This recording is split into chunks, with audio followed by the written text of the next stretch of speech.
I knew there was a reason why I bought this. A bit of a different video today on account of this is where I usually weld. You can see the table back there. But I'm currently building a bench in here, so I actually don't have anywhere that I could really weld. My tripod died in a garage-related accident, so I've got to get a new one.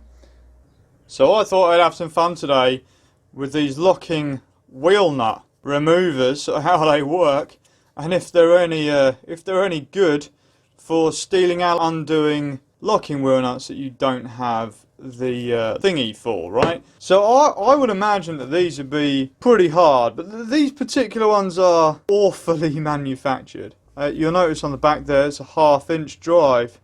There's no stress relief really to speak of in the corners. Impact sockets definitely, and just general sockets will have sort of stress relief in the corners to stop those tight corners becoming stress risers. They work by way of a reverse thread. So as you're undoing this, you're going around that way, it's winding itself onto the nut head. But these are, because they're a security fitting, they're usually hardened steel. Oh, they're harder than regular wheel fixings, put it that way. So what I'm going to do is a bit of the old file test here, just see how hard this sort of thing is. I should imagine that regardless of the car or the application, these security wheel bolts are probably all very, very similar.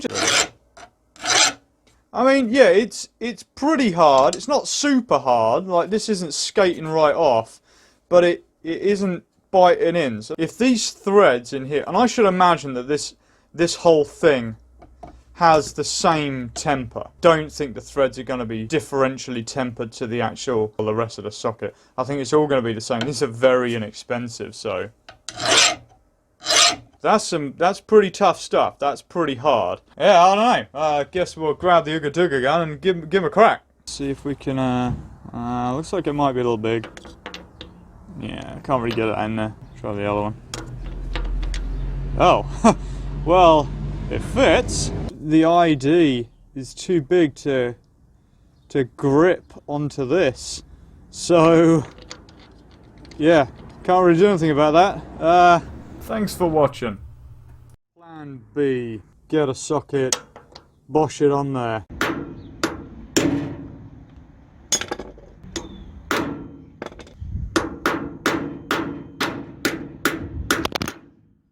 I guess plan C is a stick welder, so this should be quite fun given the fact that I've never run my welder as a stick welder and I'm not a very good welder. The idea is to weld this onto here and then use this to turn a thing it.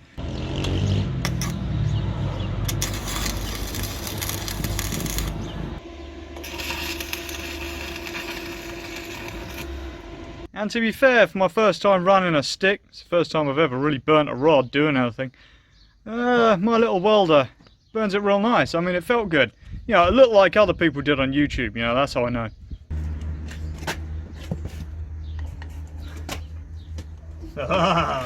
Oh yes, Wheelnut 0, Shitty Welder 1.